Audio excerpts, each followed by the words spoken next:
Shalom, everyone.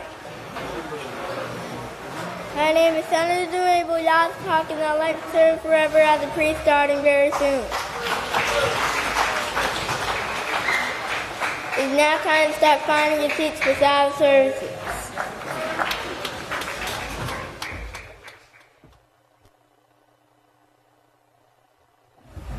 May I have your attention, please? May I have your attention, please? Shalom, everyone. My name is Senator Abel Benjamin Alexander Hawks, and I'd like to serve forever as a priest starting very soon.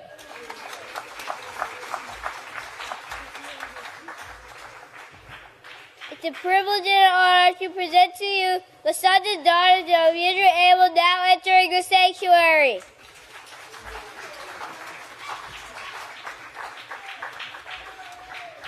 I now would like to turn it over to future priest Johan Hawkins. Sure, everyone, you may be seated. May the peace of Yahweh be with each and every one of you. The title of my speech is, Who and What Are We? We are the remnant of this kingdom that was set up. We are the last part of it.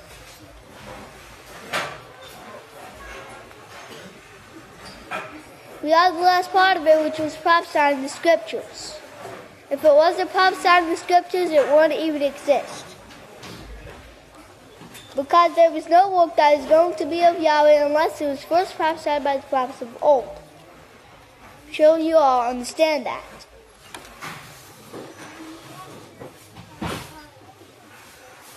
Those who qualify to do this job are the ones who will be doing it.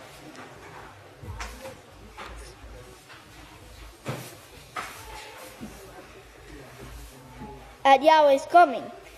If you're not willing to do the work that was assigned for you to do, you simply won't be a part of this kingdom.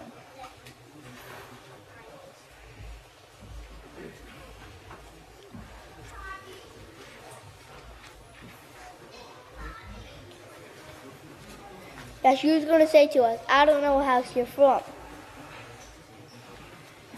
Please turn to Micaiah 4:1, found on page 705. But in the last days it will come to pass that the Mount promotion of the House of Yahweh will be established, and the chief of the nations. It will be raised above all congregations, and all people will eventually flow to it.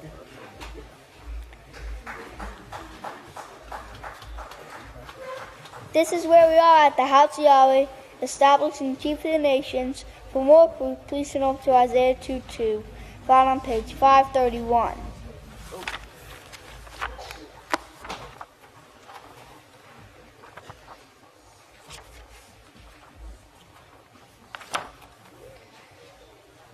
In the last days it will come to pass that the Mount promotion of the House of Yahweh will be established, and the chief of the nations. It will be raised above all congregations, and all nations will eventually flow to it.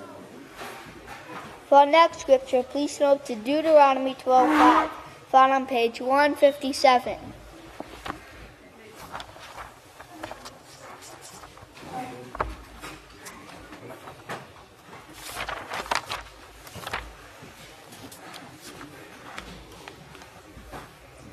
But you are to take the habitation of your father, the house of Yahweh, the place which Yahweh your father shall choose out of all your tribes, and there you must go.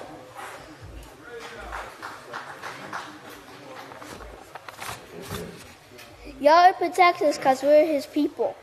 We obey his every word. And we also come to the place Yahweh told us he would place his name in this last generation.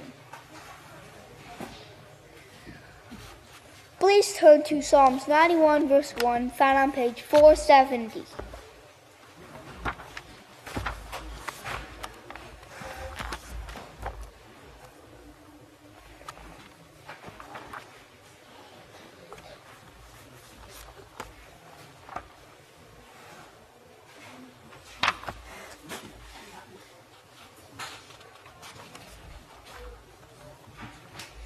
He who dwells in the secret place of the Most High will abide under the shadow of Almighty.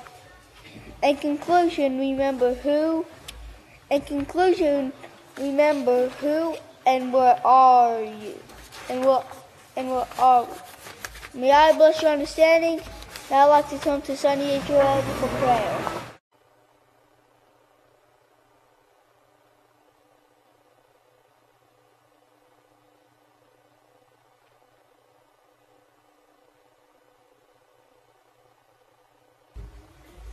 At this time for the speaking portion, we have the great deacon Abba Shalom.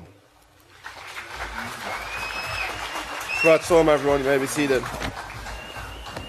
May the peace of Yahweh be with each and every one of you.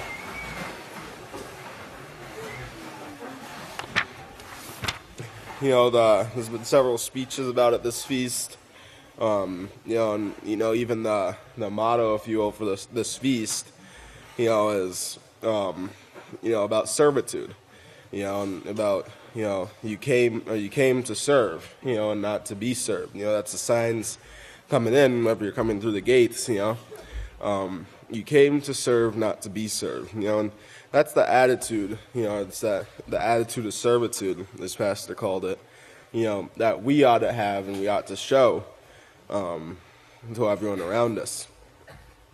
Remember Yeshua, he talked, a lot about this servitude, and being the servant, the greatest in the kingdom. The greatest in the kingdom is going to be the greatest servant. We all know that, Yahweh is the greatest servant. He serves us every day. He's, if he wasn't here, we wouldn't be here. So if you turn over to Matithia 18.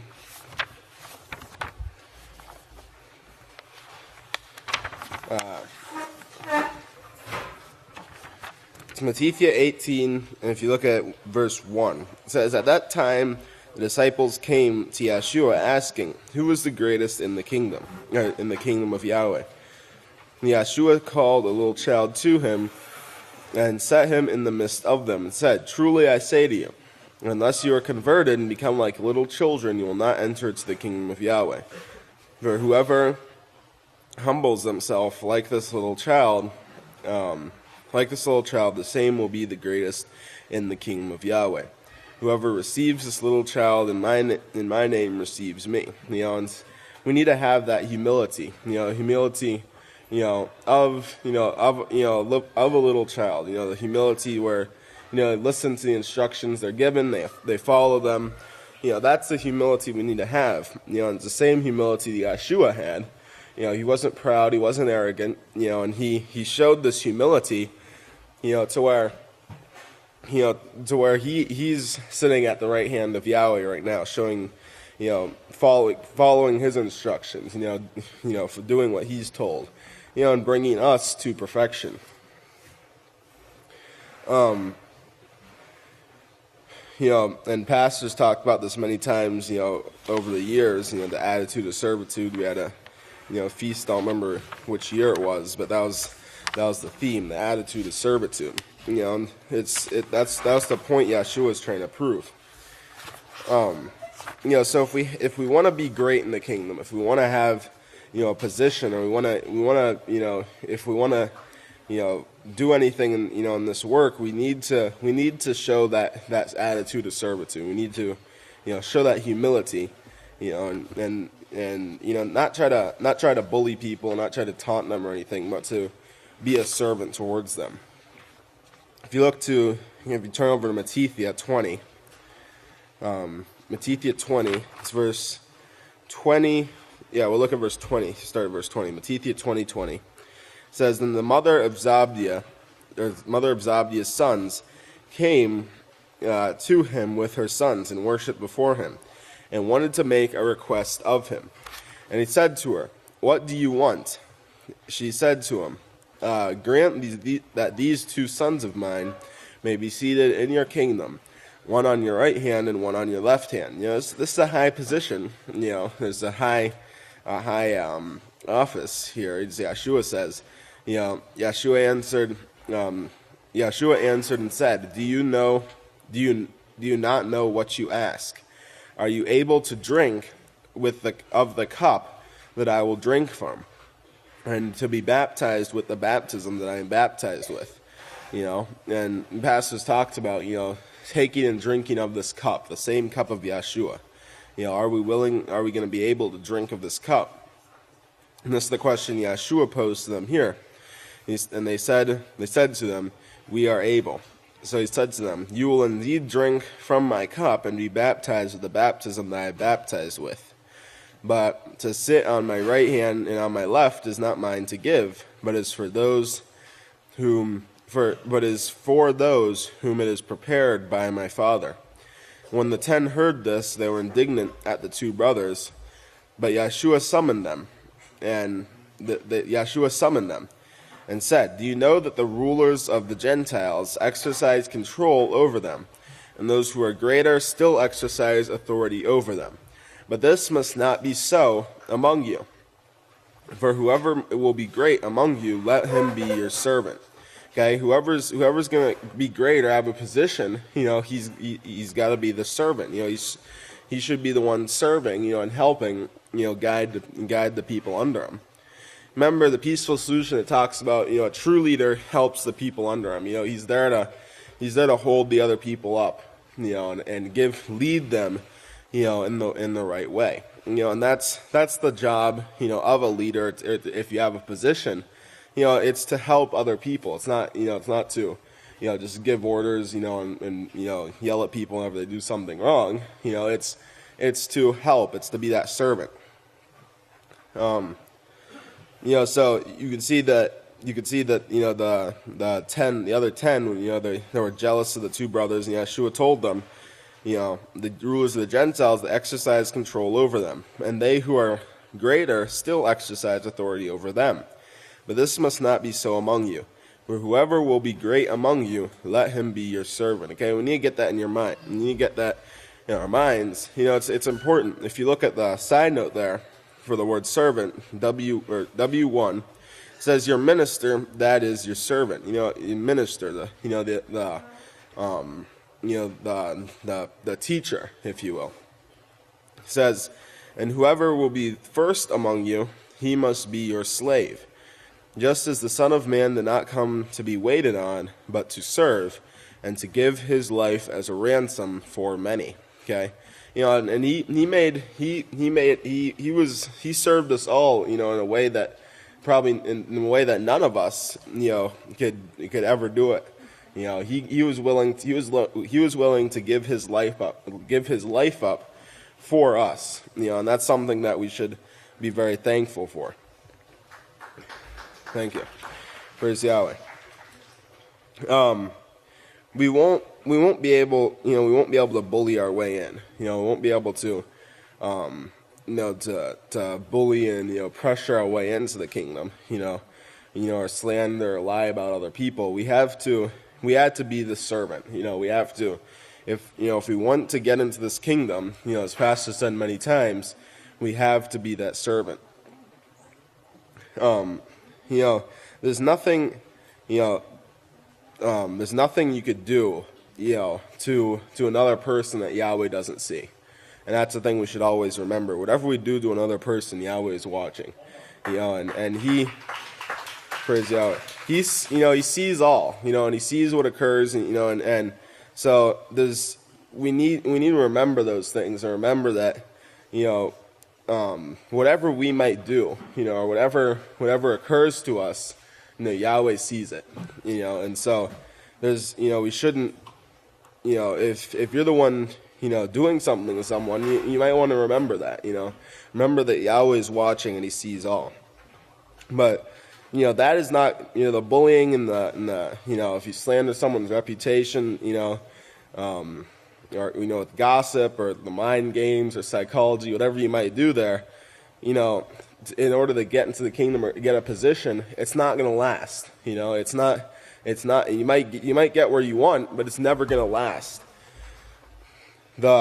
We have to be that servant, and find a way to help others, find a way to, make other people's lives better, and that's what Yeshua did. He solved people's problems. Okay, he showed people how to solve the problems in their lives. and he helped them fix it. He gave them that peaceful solution, to make their lives work, to make their lives, work better. If you turn over to Yochanan Mark 10:42. Okay, if you look, verse 42, he's talking about, the greatest in the kingdom. And he says, Yeshua called them to him and said to them, those who are recognized as rulers over the Gentiles, those that are recognized, the people in authority, the people have that rulership. They exercise rulership over them, and those who are greater exercise still greater authority over them. It says, but this must not be so among you. There's nothing wrong with authority. There's nothing wrong with a position, but it's what we can do with that position. It's what we can, if we're gonna help people, or we're gonna hurt people, and that's the thing we ought to remember. Praise Yahweh. Now, Yeshua, he used his position. He had a lot of power. He had a lot of say, but he used his position to help people. And like it says here, this must not be so among you. For whoever will be the greatest among you must be your minister, your servant. Whoever of you will be the first, he will be the slave for all. For even the Son of Man did not come to be served, but to serve, and to give his life as a ransom for many. Okay. So the Gentiles, the Catholic Church, the people out in the world, they're the ones who, they play the mind games, the psychology tricks. The Catholic Church does a lot. They're the ones that the Satan, the adversary, is the one that is our accuser. She's busy trying to make people's lives hard. Okay, and we shouldn't be the one helping her. Okay, we should be the one trying to solve people's problems, trying to make people's lives better, and trying to save lives, if you will. That's what Yeshua did. He used his authority or his power, to help others and to, save lives, to get Yahweh's plan fulfilled. If you turn over to Yochanan 8. Yochanan 8. And, Yochanan 8, verse 1. Okay, Yochanan 8:1. This is about the woman, okay, we know as Nora, that was taken in adultery. Okay, as pastors brought out, before. This woman, she was brought to Yeshua by the Pharisees. They're trying to trap him, and let's read it. In Yochanan 8, verse 1, it says, Yeshua went to the Mount of Olives early in the morning, and he returned to the sacred precincts of the House of Yahweh, where the people came to him, and he sat down and taught them. And the scribes and Pharisees brought a woman to him who had been taken in adultery.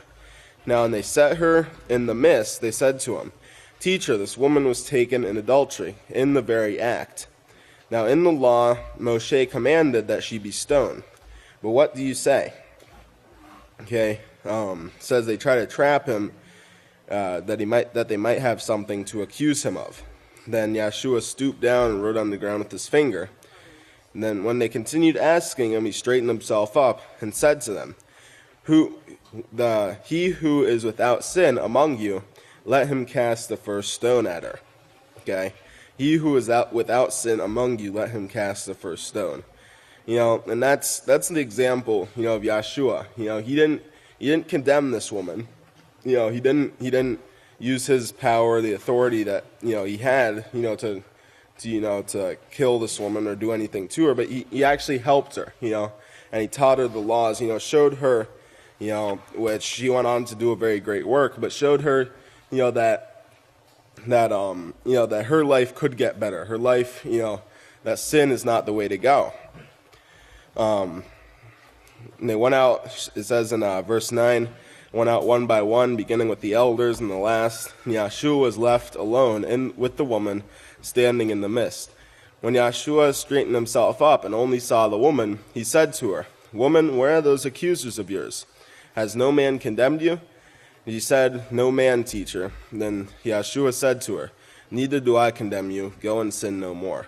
You know, and he saved her life, you know, not only, you know, from the Pharisees, you know, whatever they had planned to do to her, but he saved her life, you know, spiritually, and he taught her, you know, he taught her a lesson there, you know, and she went on to do a very great work. I'm out of time, so if y'all please stand. I'd like to go turn it over to next speaker, Great Decoy Buffalo Hawkins.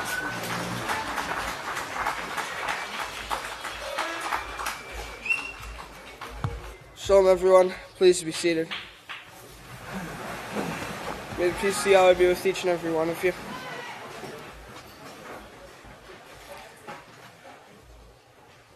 I'm going to be continuing on with the topic of service. The theme of the feast is, I did not come to be served, I came to serve. I decided to name this speech, For Whoever Will Be the First Will Be a Slave to All.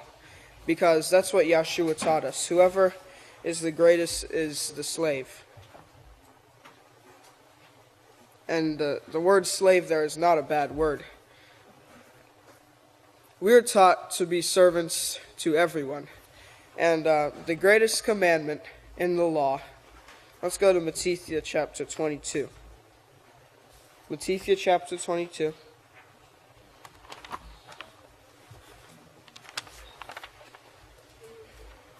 And verses 34 to 40 on page 750.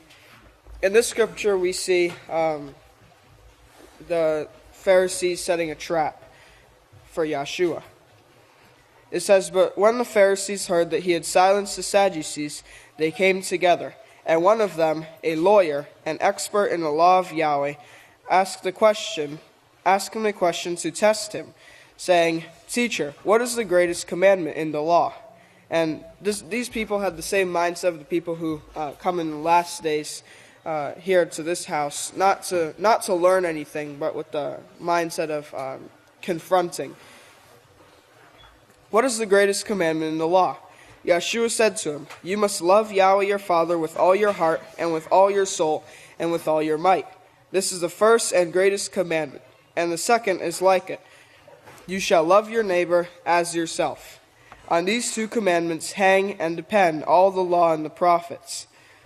All of Yahweh's laws are based on servitude. These two laws, these two greatest commandments are the foundations for all of Yahweh's other laws. All of Yahweh's laws are based on servitude, and being a servant to one another is practicing Yahweh's laws towards them. Now, Yahweh is the greatest servant, as we know. Yahweh is not a God. Yahweh does not lift himself up to be a God because Yahweh is the highest. Yahweh does not elevate himself. But if we really look at it, had Yahweh not have been a servant, we would not exist. All life would not exist, and we would have been dead long ago. But Yahweh serves us every night and day. Yahweh allows us to breathe.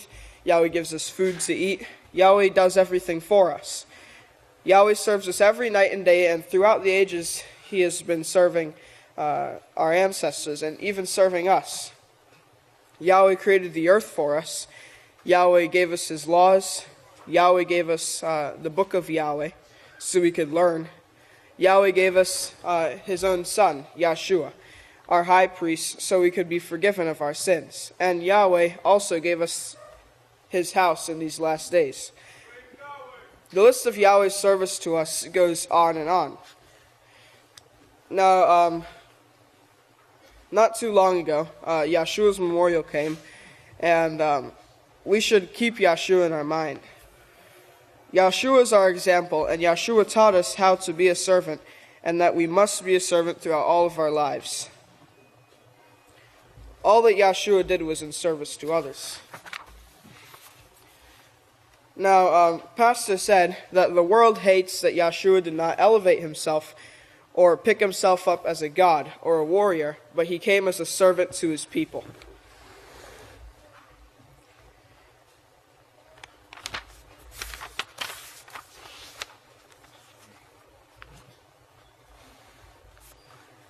Now, one of the scriptures of Yahshua's service is in Yochanan 13. Yochanan 13 on page 830.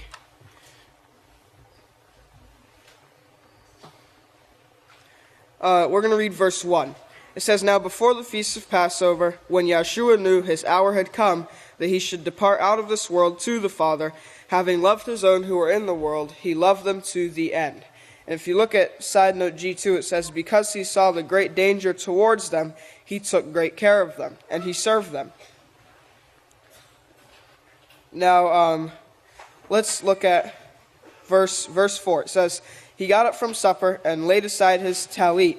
Then he took a towel and tied it around himself. After that he poured water into a basin, then began to wash the disciples' feet and to wipe them with the towel that he had tied around himself." So if you look there, he's washing their feet. And earlier this feast there was sermons brought out showing that the people who washed the feet were considered to be the lowest. If you look at verse 12, it says, "After he had washed their feet, he put his talit back on and sat down again. Then he said to them, 'Do you understand what I have done for you? You call me teacher and leader, and rightly so, for that is what I am. Since I then, your teacher and leader, have washed your feet, you are also bound in obligation to wash one another's feet.'" If you look at side note G1, it says to serve one another. He was teaching them a lesson of servitude. And as side note W1 says, humble love. Washing the feet represents, a long time ago, Pastor gave the definition of, or why Yahshua washed the feet. And he said that washing the feet represents humbling yourself and not putting yourself above your brother, but placing yourself down in front of him. Pastor said washing the feet means being as your brother's slave and one who will help and serve.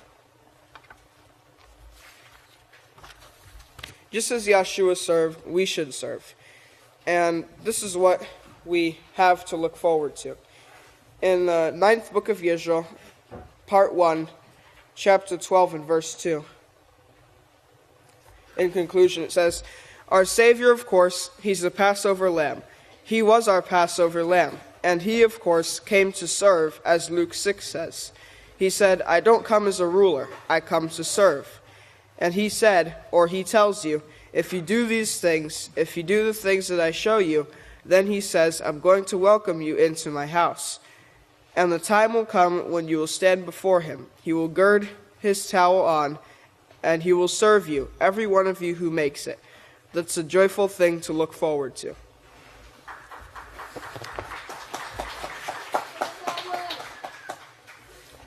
So we should set in our minds to be servants to one another, just as Yahshua and Yahweh serve us. So with that, if you all please stand, I'd like to turn over to the next speaker, Great Khan Benjamin Krause Hawkins. Shabbat Shalom, great saints of Yahweh. May the peace of Yahweh be with all you companions. You all may be seated. Okay, the title of my speech this morning is going to be Yahshua's Companions, Those Greatly Wondered At, Bringing Light to the Nations. Okay, bringing light to the nations. Wasn't yesterday an awesome day in the House of Yahweh? You know, I really feel sorry for people that have left. Because they're not going to see these great things take place. These prophecies are going to come to pass. 1,000%, okay? They're taking place, and you're seeing them, and Yahweh's word is going to come to pass. Turn over, if you would, to page 718, Zechariah chapter 3. Zechariah chapter 3, and we're going to look at verse 8 and 9 on page 718. I'm going to take it slow because I won't get up through this all in one day. It says, "Hear now, O Yahshua the high priest, you and your companions who sit before you." You know, I'm looking at them right now on both sides. Okay, and they're also in the outlying areas, okay, all over this world that are sitting at the feet of the greatest teacher in the world. "For they are men wondered at, and women wondered at. Okay, wondered at. Remember Deuteronomy. Turn over to, just keep your finger there. Turn over to Deuteronomy 30. Deuteronomy 30, verse 19. On page 173. It says, I call heaven and earth as witnesses. Heaven and earth are witnessing this. They're wondering at you.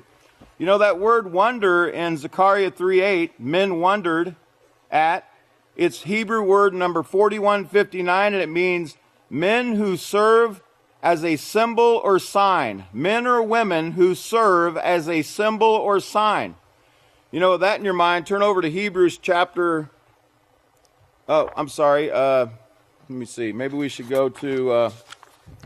let's go to... Hebrews chapter 2 first. Hebrews 2. We're going to be looking at verse 11 on page 944. It says, talking about Yahshua, for both he who sanctifies and those who are sanctified are all out of one. You know, Yahweh. Therefore, he's not ashamed to call them brothers, saying, I will declare your name to my brothers in the midst of the congregation. I will sing praise to you. And again, I will put my trust in him. And again, behold, I and the children whom Yahweh has given me. Now remember, men wondered at, meaning as a sign or wonder. Turn over to Isaiah 8:18 now. We're going to get back to Zechariah, but let's get a couple things in our mind. Isaiah 8:18 on page 534. And remember, that's 534 means branch in the Hebrew, right? That's when Daniel wrote Daniel chapter 12 in 534 BY. Remember all these numbers, okay? They add up to something. So 8:18 on page 535 says, behold, I and the children whom Yahweh has given me are for signs and for wonders in Israel, from Yahweh of hosts who dwells in Mount Zion. Okay?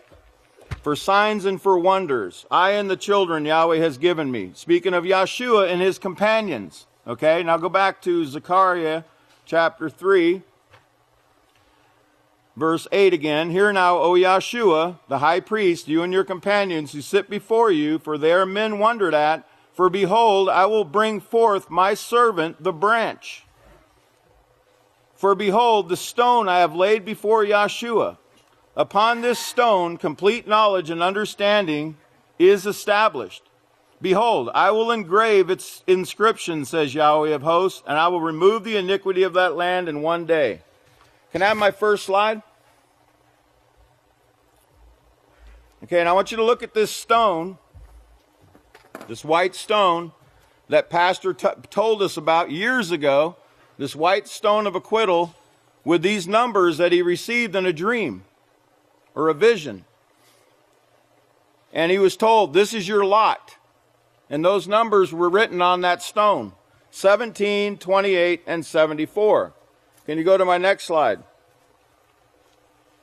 Now, I'm reading from the 16th book of Israel, and I told everyone to read this chapter from 12:24:16. Okay, I told you to read those last two chapters in the 16th book of Israel, and if you did, you're prepared for what I'm about to show you. The dream, back to Zechariah, Pastor says, y'all can work on this. You can study this. You were in that dream where Yahweh gave me a stone. I told you he gave me this stone with 3 numbers on it, and he said, this is your lot. Do y'all remember that? Everybody remember he said, this is your lot. And I woke up with my hand closed like I was still holding it in my hand.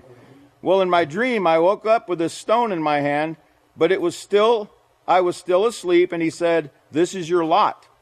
The numbers were 17, 28, and 74. Those were the numbers.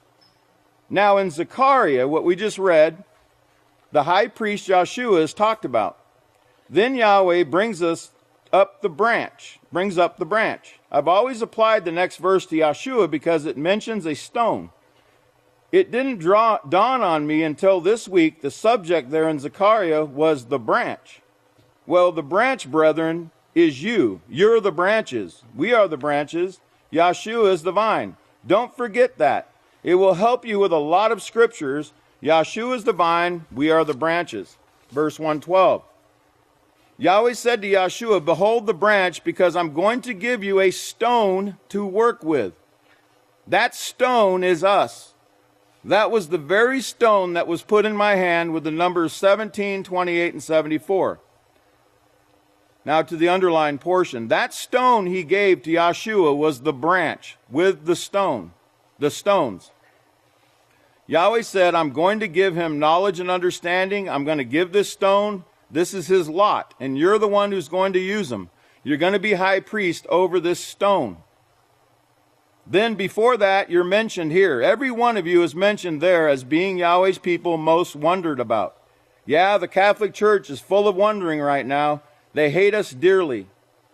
This is one, the underlined portion, this one is not going to be destroyed. You know, this righteous tree will never be destroyed that you're all part of at this time. Okay, now, back to Zechariah. Now, I want you to get a couple definitions in mind. First, that word companion. A companion is a sharer or a partner or an associate. So you can see a companion, partaker, a partner. It's word number 3352. It's a partner in a work, office, and dignity. Okay? In other words, it's an associate. It's a friend. Okay? Someone who takes share or part of something, a partaker. We all partook of Yahshua's body the other night, right? And blood? Here? Okay? Now turn over to Yachanan 15. Yachanan 15. Because Yahshua says we are his friends. Okay? Yachanan 15.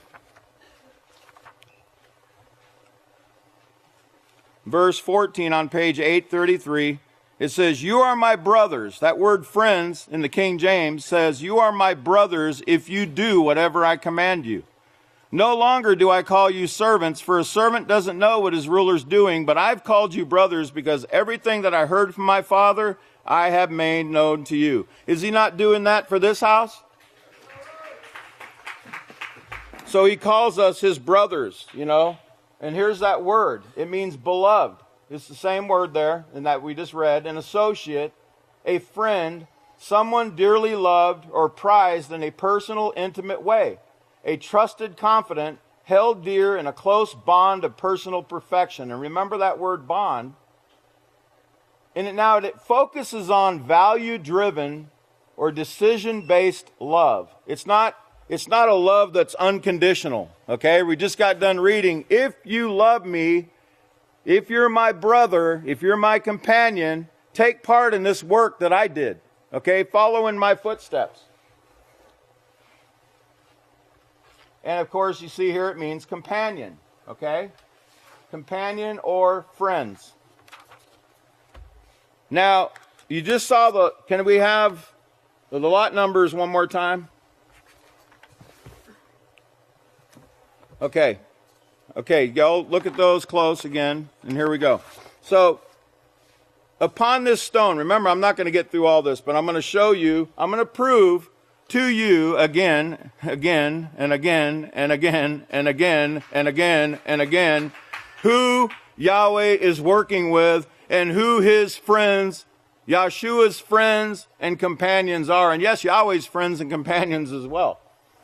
Okay, so here's the gematria of upon this stone, complete knowledge and understanding is established. We're going to prove everything that Pastor said was true. That word 3254 is in Jewish gematria. Let's take a look at that. It means Yosef. Okay, and the word Yosef means to add. Remember, again and again and again and again, here a little, there a little. You know, keep trying to persuade the people over and over. It means added, adding, increase. It also means join. Okay, it means to join. And that's going to be important for you to get in your mind as well. It means to join oneself or to be joined. Okay, to be joined. Well, to be joined to what? to be joined to this work, tethering ourselves to this work, voluntarily tethering ourselves to this house and to this work. It means to add strength and grow stronger, and it means to add to do again or more, to keep doing over and over, keep adding. That's that word Yosef. Is that a coincidence that Yosef's name's in there? Well, I don't think so. Okay? I'm sorry. I get so excited sometimes. I just have all these wardrobe malfunctions at times because this is exciting stuff. Okay, so let's take a look at a really strange coincidence, okay? If you take pastors' lot numbers and you double them, okay, there's Hebrew.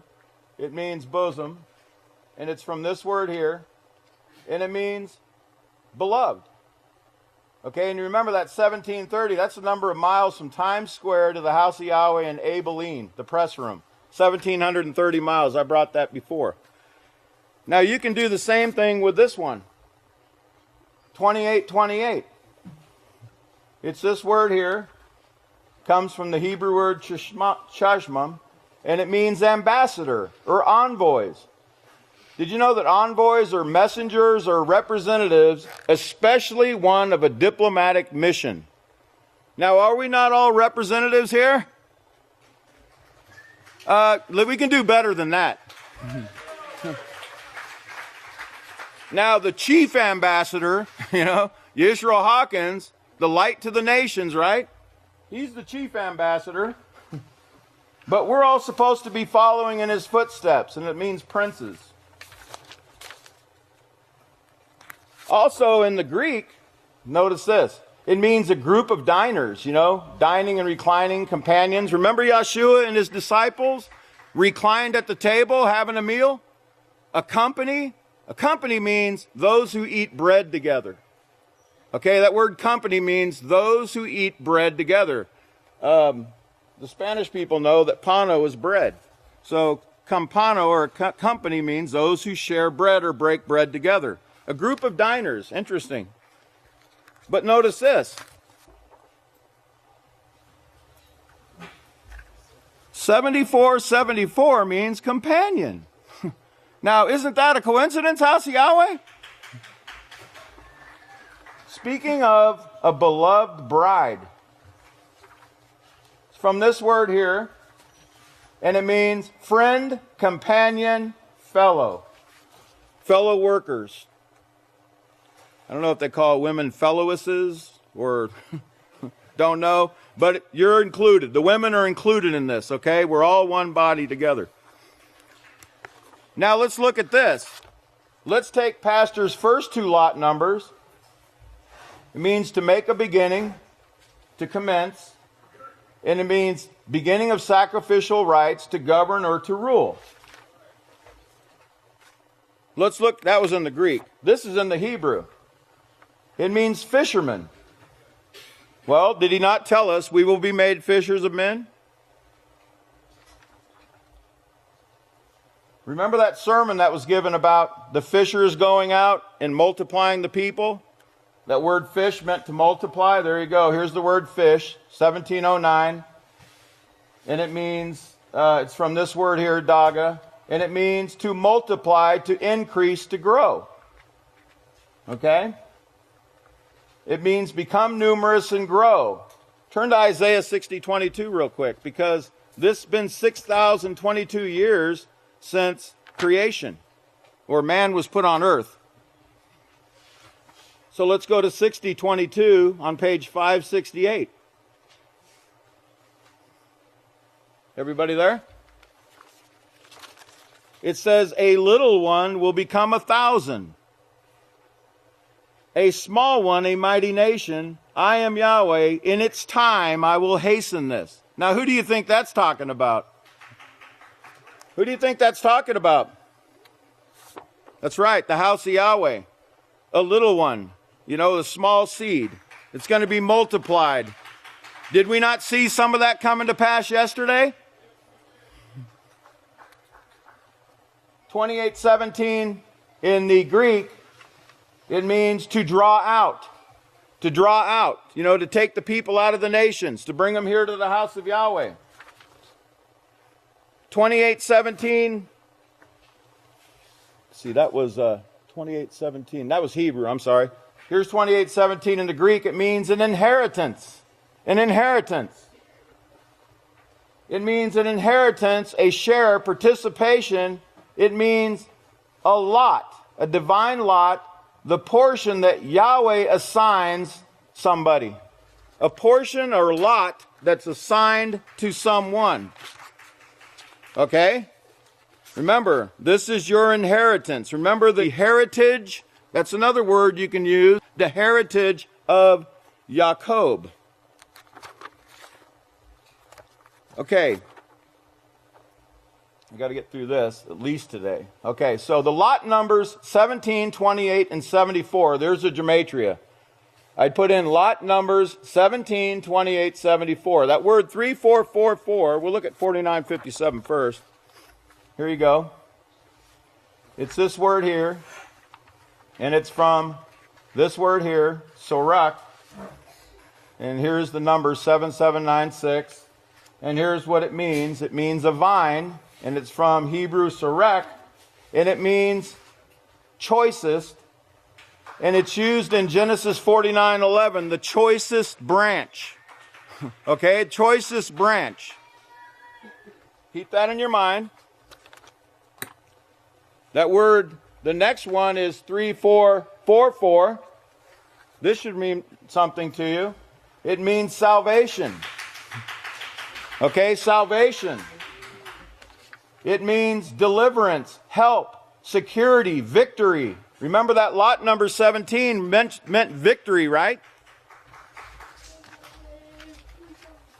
Yeah, go on. It's from this word, Hebrew Yasha, and it means brought salvation, endowed with salvation, etc. It also means victorious. Okay, now, this is interesting. Greek 344 means form, shape, outward appearance. And get this.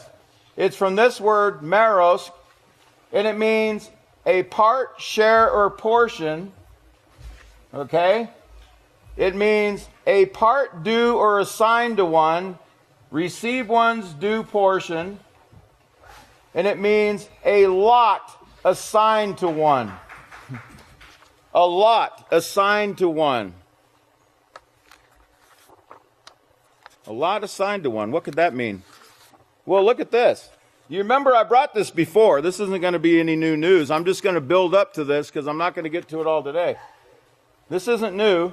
Pastor was born on August or 8/28/34, and he went to the UN as a light to the nations on 8/28/00 or 8/28.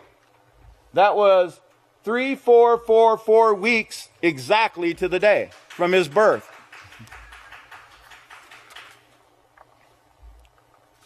And Yisrayl, if you remember the word Israel, 3478, Yisrayl, it's from this word, he will rule as Yahweh, is from this word here. And notice, there you go, 8/28. Drop the 0, or you can even leave the 0 if you want.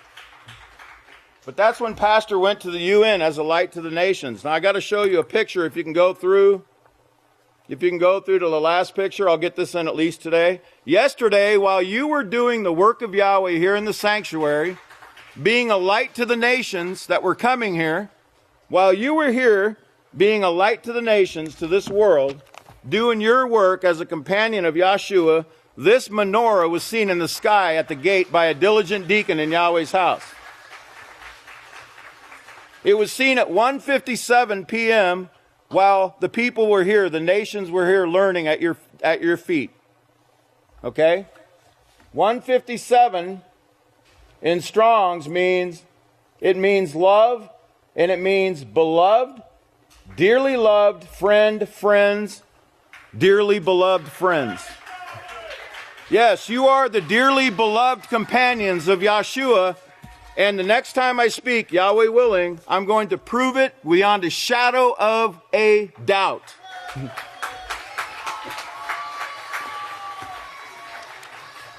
Keep working with Yahshua. He loves you. He sees what you're doing. He's very pleased. Yahweh is very pleased with this work. Keep up the job you're doing. He's showing you how much he dearly loves you, every one of you. And at this time, if you'd all please stand. It's my great honor and privilege to present to you, the great Kohan Yehuda Hawkins.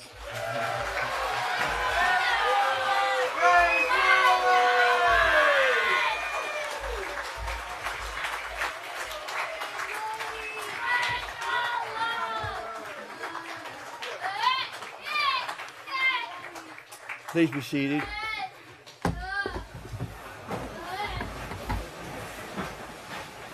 I will say Shalom. May the peace of Yahweh be with all of us and you.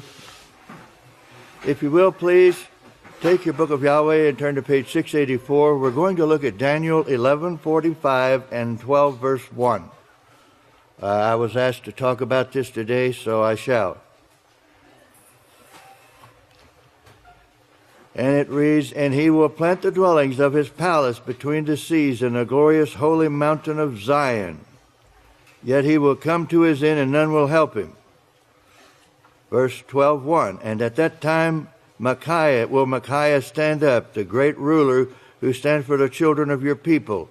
And there will be a time of trouble such as never has since been, since there was a nation to that same time. And at that time your people will be delivered, everyone who will be found written in the book of life." In Daniel 11:45, the word palace that is written in Daniel 11:45 is translated from the Hebrew word afadan. This word is listed on page 59 of the Hebrew and English Dictionary, Biblical and Rabbinical by Marcus Breslau, which shows this means a burg. That's in the Scottish language for a foreign town. And that's from the Oxford English Dictionary. Under the word burg, B-U-R-G-H, it's pronounced burg. I can't roll my R's too well, but anyway, you get an idea. But anyway, that's what they said was translated palace. But remember that foreign town that it means in the Scottish language. It's very important. And Dr. Breslau did mention that word. He wrote the word in the meaning of this Hebrew word afadan that's written in Daniel 11:45.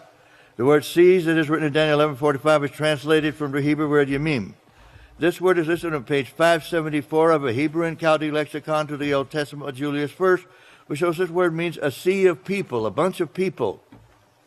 The word glorious that is written in Daniel 11:45 is translated from the Hebrew word sabi, tazabi.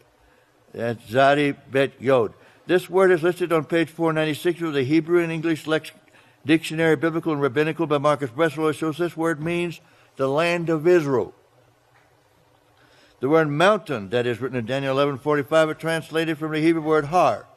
This word is listed on page 371 of a Hebrew and Chaldee lexicon to the Old Testament by Julius I, which shows this word means temple mountain, God's mountain.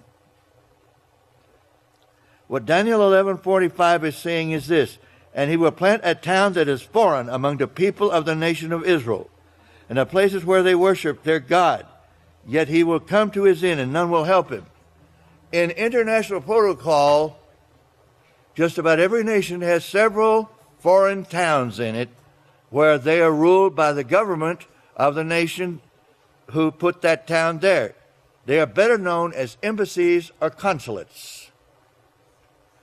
So he will plant an embassy or consulate that is foreign among the people of the nation of Israel and the places where they worship their God. Yet he will come to his end, and none will help him. Now look at Daniel 12, verse 1. We know that's going on. There was a big fuss because somebody wanted to move an embassy into Israel among the people there. And there was a big fuss. Funny that Daniel saw this way before Yeshua.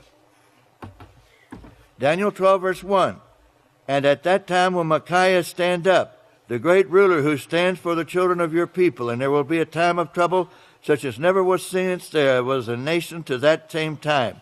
And at that time your people will be delivered, everyone who will be found written in the book of life." The word Micaiah that is written in Daniel 12:1 is translated from the Hebrew of Micaiah. This word is listed on page 804 of a Hebrew and Chaldee lexicon to the Old Testament. Shows this word means who is like Yahweh. The words stand up that are written in Daniel 12:1 are translated from the Hebrew word yomad.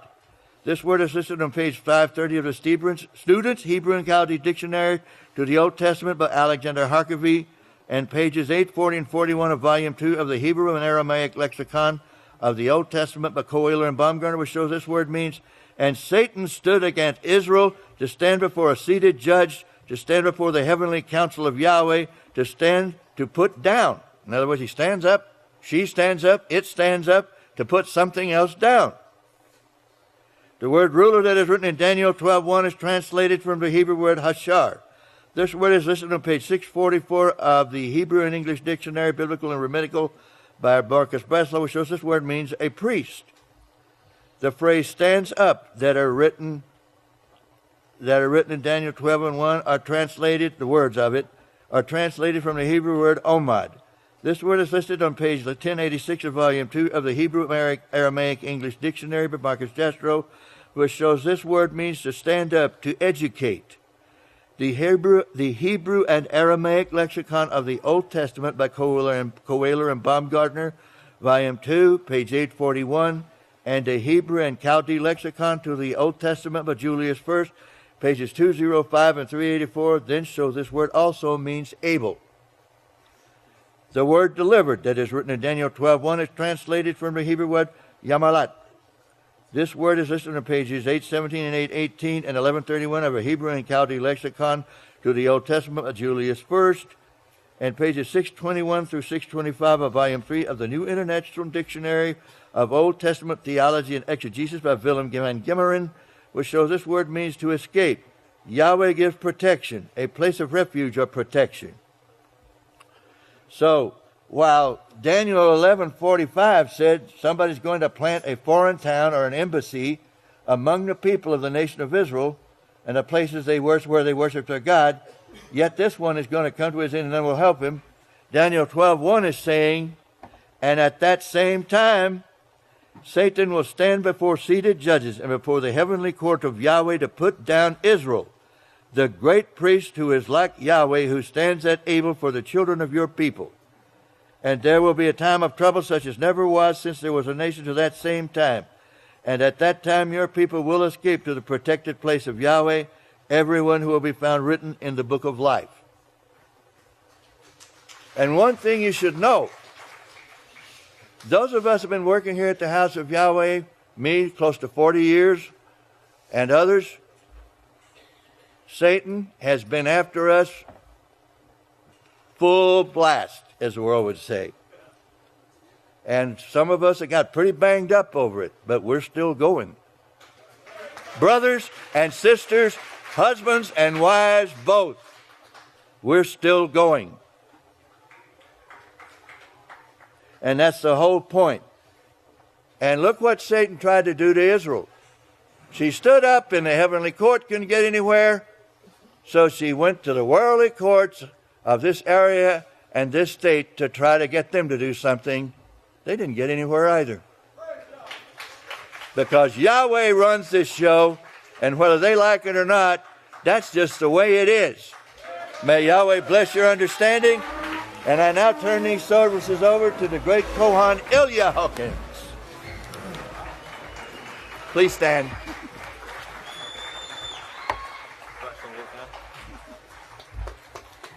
Shalom, everyone. You may be seated. Now, to show how always we're fighting here in this world, and when I say a fight, I don't mean by punching and swinging, not by sword, or by might, but by the every word of Yahweh. And you hear a pastor talk about how teachers are the most important thing in the house of Yahweh and in the world today. If you want to make a difference, become a teacher. And now in the world we see teachers going on strike. And they're going on strike due to they go to college for 4 years and they come out of college, and many of them right now are making less than people that are working at McDonald's with a 4-year college degree. And the one we specifically show is from Pastor's hometown in Lexington, Oklahoma. It's the Norman School District. Norman's the county seat there in Lexington. But it shows how teachers are going to their representatives, asking them to make a difference, and watch what occurs when they go there. A teacher should never be treated this way. A teacher, as Pastor said, will be the highest paid jobs in the kingdom of Yahweh, the most important jobs that someone can have.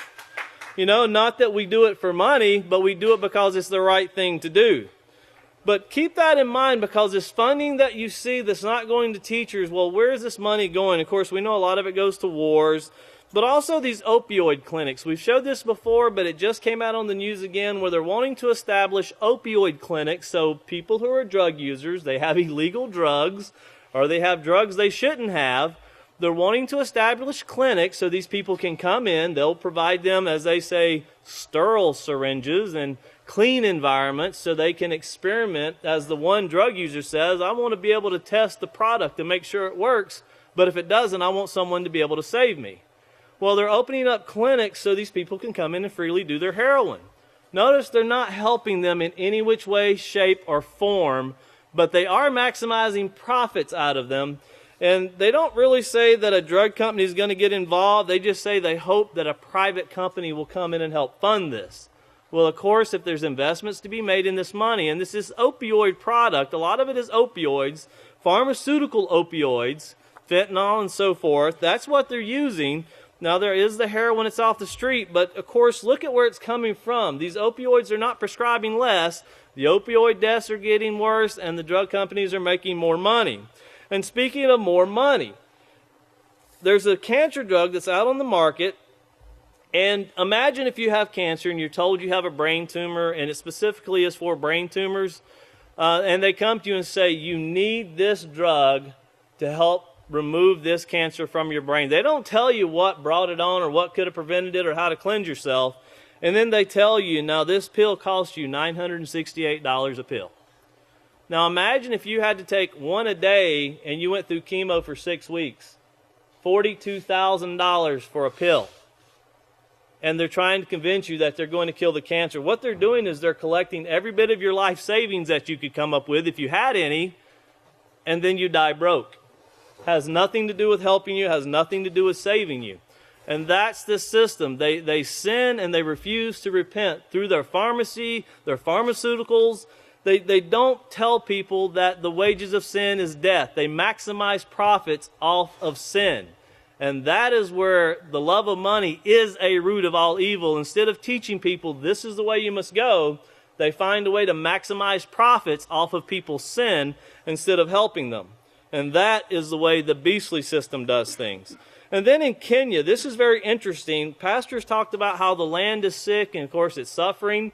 And they show right outside of Nairobi, Kenya, the land is literally opening up into these huge gaps. They show some of them are 50 foot deep and they run for long distances, but no one really, the scientists can't explain why it's taking place. They really don't know. They're arguing with each other on why the land is opening up the way it has been. There's really no scientific reason, but we know the earth is sick and it's crying out, and it's not odd to see these things take place with our earth, with the environment.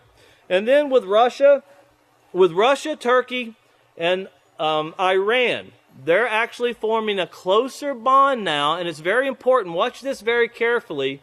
Remember Russia, China, they're forming an alliance. They have an alliance. They need each other. But when these countries come together, you're seeing an alliance that's being formed that they're making where the beast cannot sanction them. And that's what they're trying to form. They're forming a system outside of this political system of the beast. Remember the United States being that second beast that receives authority from the first beast that says, let us be like the first beast. Not everybody wants to be like the first beast. Now, it's not that those countries are righteous, but they have forms of righteousness. They will have righteousness once they come to the house of Yahweh. But they have forms, and that's what's being attacked. But Iran, Russia, and Turkey, and they're trying to free Syria from these arms of terrorism. Now, they say terrorism, and it doesn't take much when you listen to what they say, who they're talking about when they say terrorists. They say we need to free them from terrorism, and no country should be in Syria unless Syria asks. Well, it's very clear they're talking about the United States. And then Sergei Lavrov, that's the chief diplomat. He sits right under Vladimir Putin in going out and discussing, as they say, Russian interests in their country. Well, he recently met with a leader from North Korea, not the leader, not the president or Kim Jong-un, but a chief diplomat from North Korea. And of course, they went to discuss the future of the Korean Peninsula. Now, right after that, Russia comes out and tells the United States, you need to stop your military drills and you really need to get your military off the Korean Peninsula. North Korea sees what's going on with this maneuvering. You don't see the Vatican going to North Korea, and you don't see North Korean leaders going to the Vatican. You do see South Korean, but you don't see North Korean. North Korea wants to be part of that, what they think is protection. Now, it's a false protection because we know Psalms 91 says this is the place of protection, and there's none other than the House of Yahweh. Well, they're relying on these bigger countries that can bite back a little bit harder than they can, and they're wanting to form these alliances. Well, Russia warns the United States, and then I want to show you a few articles that just, a lot of this coming out this morning. China, now they're willing to go tit for tat with the United States. China this morning, it shows battleships. China launched massive Navy drills with 40 warships in the South China Sea as 3 U.S. carriers battle groups sailed by. And it says Chinese state media says the exercises are centered on aircraft carriers in Laoing, that's the name of the little island out there, with warships combining from the north, east, and south fleets. So that's the whole part of their fleets there, that China has in the sea. And then, of course, you see right here that China vows to fight tariffs. That's a fancy word for sanctions. That's exactly what a tariff is, to the end as tensions rise. It says China said it would counter U.S. protectionism to the end and at any cost as the war of words over President Donald Trump proposed tariffs or sanctions, Chinese imports escalate. The statement from Beijing came after Trump ordered his administration to consider tariffs on an additional, this is besides the first one, an additional $100 billion in Chinese goods on fifth day, sending U.S. stock futures tumbling. The U.S. president cited China's unfair retaliation in response to his proposed tariffs earlier this week, covering $50 billion in Chinese products. Notice it says the Chinese will follow suit to the end and at any cost. So to the end and at any cost, and will firmly attack using new comprehensive countermeasures to firmly defend the interest, remember what they're planning to do, of the nation and its people. Now that's what the Commerce Ministry said in a statement on this website. And then you also have China will not hesitate, major response to new tariffs, the Ministry of Commerce says. When you put all of these things together, there's one thing China can do that no one else has been able to do. When the beast puts sanctions on a country, China is the only one, due to not having debt, they sanction the beast right back. They say, that's fine, we'll put tariffs on you too. And that's what China's saying. We're not like these other countries. You won't shut us down. And one way they can speak so boldly, they have Russia behind them. That's where their oil's coming from. So you're not hurting their oil by doing that. And then, of course, I want to bring this to your memory. Pastor said, now this is in the 5th book of Yisrayl, chapter 31, verse 62. So chapter 31, verse 62. Pastor said, Iran now has Russia as an ally and China as an ally because they're receiving oil from that country. Remember, hurt not the oil. They have an incentive to protect them. So all of these that are working together, they have incentives to protect each other. Now, that was in this book, The Next War, that Caspar Weinberger put out, that I've quoted many times. He showed how this very scenario could take place right here and lead all nations, not excluding one, into nuclear war in a 24-hour period. I used to live in North Carolina, so that means I could leave the House of Yahweh, and by the time I got back home, there could be a nuclear war. That's very quickly. The same thing is lined up right now. Yahweh letting it go could start the war. This is a very important part. Yahweh is not going to let the war go until he knows it's the right time for you. And that's speaking to us. You're the most important thing in this world right now. He brought you this far. He's going to bring you to total perfection. You have to see what this way is bringing and what their way is bringing for you to be complete. Now, that was in 2005. That was 13 years ago. So we should be a lot closer in that 7th stage than what we were then. So please think about all these things. Watch what's taking place. Consider these alliances that are forming, and understand that we were told these things before they ever came to pass from only one man, and that's the anointed 7th Malach. If we could please play the news. Pay close attention. What you're about to see is Bible prophecy being fulfilled.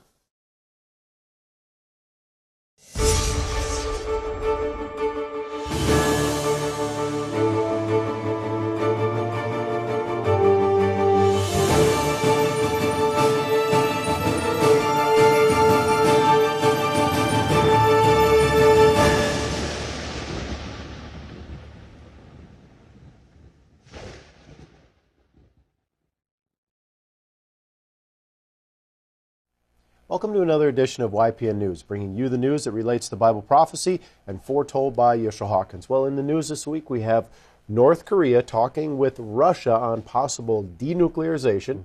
We're going to have more on the U.S.-China trade war that is becoming quite a bit of a hot topic here, especially with these tariffs going back and forth. And also more on the opioid crisis, which we've covered before, but is getting increasingly worse. That's right. But first, we're going to look at some what the teachers are facing.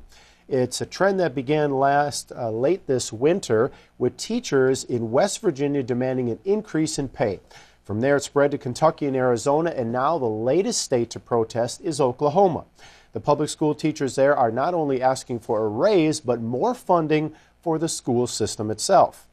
Not only are they saving or saying more money is needed, they are going on strike and taking their plight to the state capitol in Oklahoma City.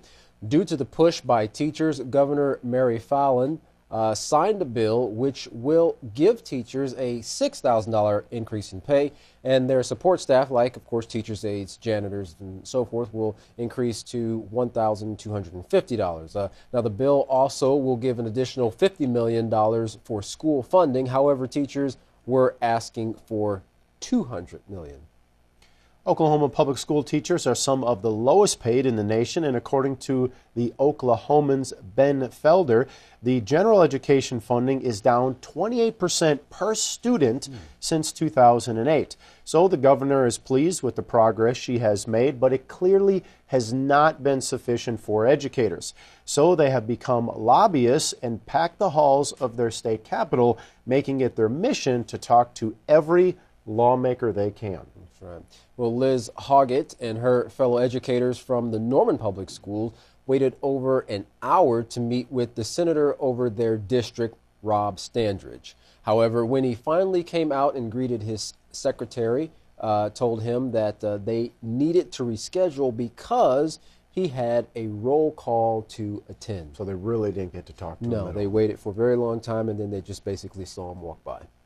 Well, Liz, a third-generation teacher, was frustrated but determined not to give up. She told CBS News, referring to the senator, "I want him to hear that we're not going anywhere." She said, crying, she added, "We're doing this for our kids." Now, Jeff, it doesn't look like these strikes will end anytime soon. In fact, while they had planned to go back the next day, some teachers said they're willing to actually use their sick days to come back multiple times to the Capitol so they can keep trying to persuade lawmakers to make bigger change. And, of course, it's very frustrating. You know, funding's down 28%. You get $6,000, a year raised. It doesn't seem like much when you've already, kind of been stepped back in the dark. Right. That's right. Well, the opioid crisis in America is ever worsening. In only 6 years, the number of deaths from opioid overdoses has more than doubled to 42,249 victims. Now, because the epidemic is out of control, the Surgeon General is now encouraging Americans to carry with them an overdose antidote. That's bad. Philadelphia, is the sixth largest U.S. city and is now seriously debating on whether or not to open supervised injection sites. In 2016, the city lost 907 people to opioid overdoses. In 2017, that number rose to 1,200 people. Now, that number has tripled over the last 5 years, but why? Well, the streets of Kensington District in downtown Philadelphia are one of the country's most well-known spots for heroin addicts. Ironically, just a few blocks away is the site where our founding fathers signed the Declaration of Independence. While that was a declaration of freedom, the people in Kensington lead lives of imprisonment to their addictions. CBS News recently visited the city and spoke with some of the locals, like a woman who called herself Rachel. She explained she had CPR performed on her to the point of being bruised because she had lost consciousness while doing drugs. She said the heroin is out of control completely.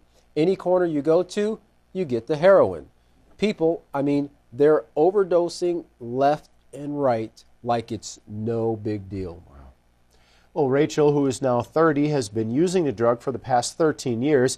She has 2 children, but says her body's desire for heroin is stronger than her desire to care for them. Wow. Now, there is a high demand in Kensington and therefore a big competition among the drug pushers to sell heroin. Well, this drives the cost low and the purity level up. Well, some users, or some, however, are lacing the drug with fentanyl, which is a much cheaper form, or it's a cheaper but more powerful opioid, and that causes higher risks of overdose. And you can imagine that woman actually, based on what she said, she started when she was 17 right. using the drug, and she's gotten so addicted to it, she's even had 2 children in the meantime, which she's admittedly said she cannot take care of it. She's got too much of a pull to do this drug. Literally ruling her life. That's right.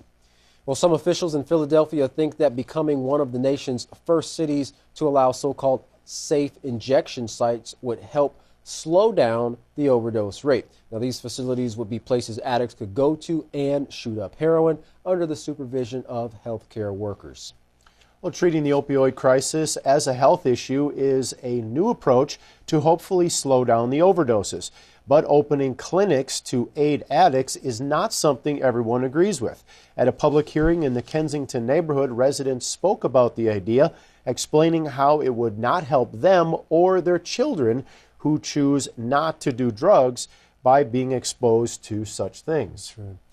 But the Philadelphia Health Commissioner, Dr. Tom Farley, says they have a true health crisis and they need to act. He told CBS a user could walk in a safe injection site with, quote, their own drugs that they have bought on the street. They're given sterile equipment and they inject at that site. Now, if they were to have an overdose on the site, there would be medical staff who can revive them. Well, Vancouver, Canada is Philadelphia's role model. They opened their first legal injection site almost 15 years ago. There are others, approximately 100 supervised injection sites in 66 cities around the world. Now, the Drug Enforcement Administration sent a statement to CBS News explaining their position in part by saying safe injection sites violate federal law and are therefore subject to legal action. When questioned about the Philadelphia Health Commissioner, simply said syringe injection programs operate in a legal gray zone and have done so for years. But Philly is not alone. Seattle and San Francisco are also considering similar injection sites with plans to open even sooner. Well, addicts like Mark Easter of Philadelphia think the benefit of having an injection site to go to means life.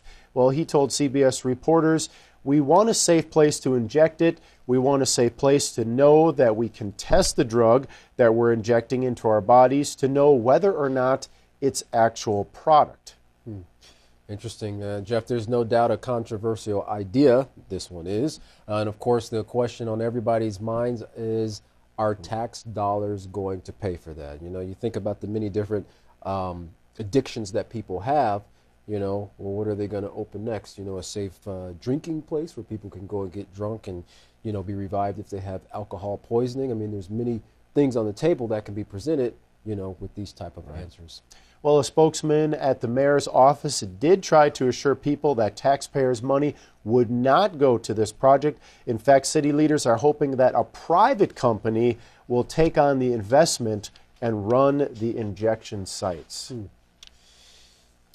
Well, we now turn to our field correspondent, Larry McGee, who has been covering a groundbreaking story for us in Africa where the earth is literally splitting apart. Larry, what are people, what are they saying is the cause for the earth cracking apart? Though it may not be receiving as much attention as it has in other times, the state of the environment is nowhere near improving, as evidenced by events like the ground splitting in two recently near Nairobi, Kenya. A rift opened up in the ground some several miles long, 50 feet deep, and 65 feet across at its widest. Scientists themselves are divided as to what might be causing the breach. Some geologists, like Ben Andrews, suspect that the rupture is a result of tectonic activity, while earthquake scientists such as Wendy Bohan think the opening is a fissure created by torrential rains. One thing that scientists are not divided on, however, is the belief that the continent of Africa is splitting in two. Also splitting and mutating faster than scientists can keep up with it are pathogenic microorganisms being referred to as nightmare bacteria. The bacteria are so named due to the fact that they can't be killed by pharmaceuticals or are at least resistant to the lion's share of them. 50% of the people who acquire the bacteria are unable to survive infection. Medical officials say some of the primary means of transmission are person to person through open wounds and infections on the skin through stool. And hospitals and nursing homes are said to be some of the most dangerous environments. The bacteria have been found in 27 states so far, and with virtually no treatment options available, doctors say the best option is prevention. Speaking of pharmaceuticals, senators are intervening to try and stop price gouging by TriSource Pharma. The pharmaceutical manufacturer and distributor increased prices on one of its medications used for brain tumors and other ailments 14-fold, bringing the cost per pill to nearly $1,000. This has brought a bipartisan probe their way from lawmakers who say they would like to understand the reasons behind the tremendous spike. The drug has increased from $50 a pill in 2013 to $922 in 2018 and currently sells with absolutely no competition. For YPN News, I'm Larry McGee. Katan Jeff, back to you. It's definitely interesting what's taking place in Africa, but in the same manner, it's interesting that companies that are supposedly making drugs to help people are charging so much money for these things, making it almost out of reach just for the sake of profit. Right. Well, Hassan Rouhani, Recep Erdogan, and Vladimir Putin met in the Turkish capital to find a political solution to the Syrian conflict, with the international community not doing anything in the meantime. Putin said that nobody's doing anything except Iran, Turkey, and Russia and Iran are Bashar al-Assad's strongest allies, and Turkey has backed anti-government rebel fighters as well as sending forces to Afrin last month, driving out Kurdish militias. Russia did approve the move by Turkey, but Iran said the control of Afrin should be returned to the Syrian government. Hassan Rouhani said that the fight against terrorism must continue and the remaining terrorists must be driven out, and no country has the right to make decisions for the future of Syria. The future of Syria belongs to the people of Syria.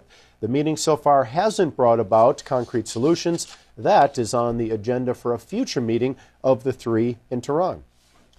Well, the North Korean and Russian foreign ministers will sit down for a meeting in Moscow from April 9th through 11th. They will discuss the present and future of their bilateral relations, adding to the denuclearization of the North Korean peninsula. That will also be an item on the agenda. In the meantime, North Korean state media has released an answer from Chinese President Xi Jinping to Kim Jong-un's telegram to the Chinese leader.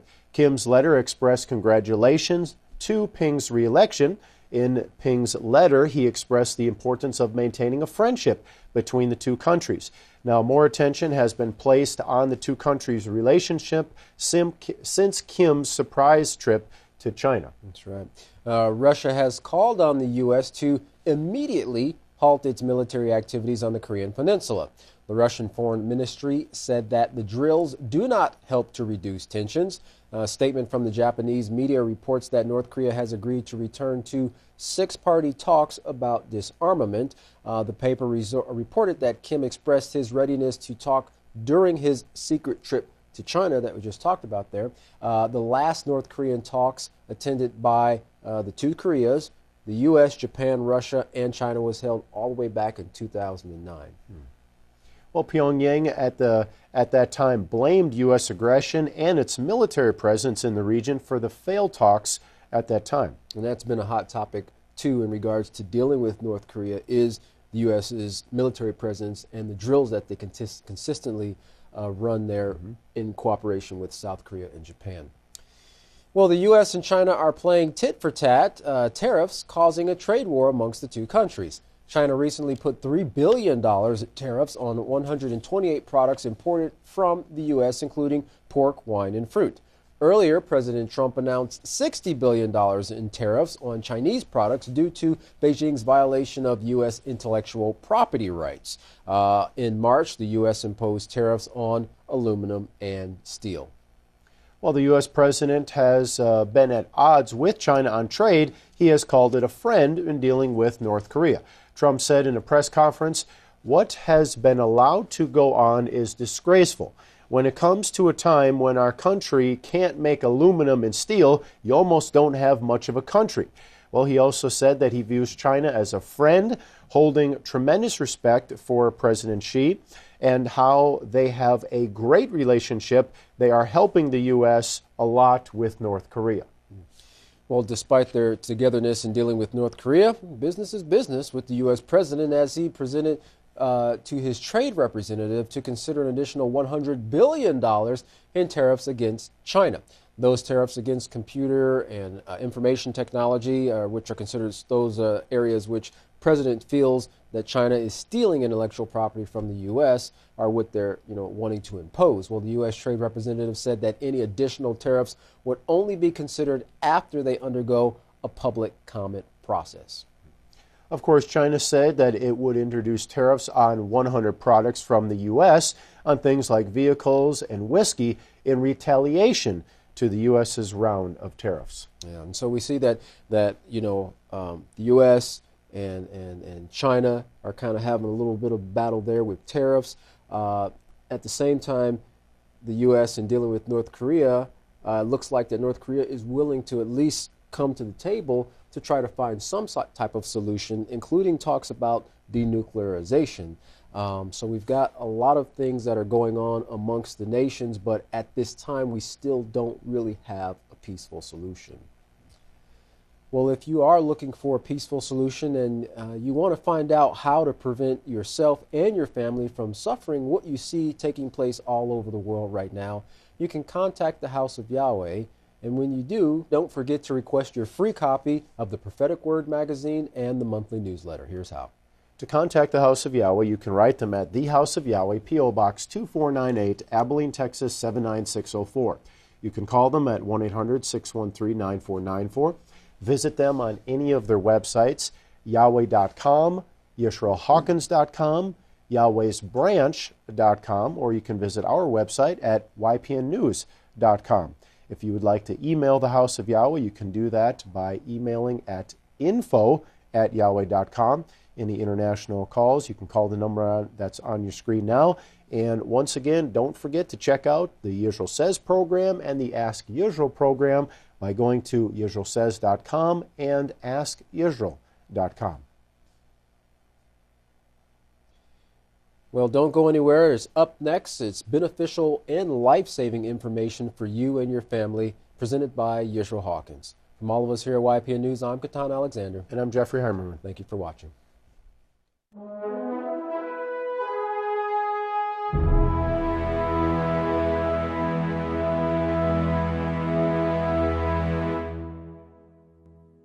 At this time, if everyone would please stand, I would like to introduce the greatest teacher in the world, the great Kahan, Yisrayl, Abel Hawkins.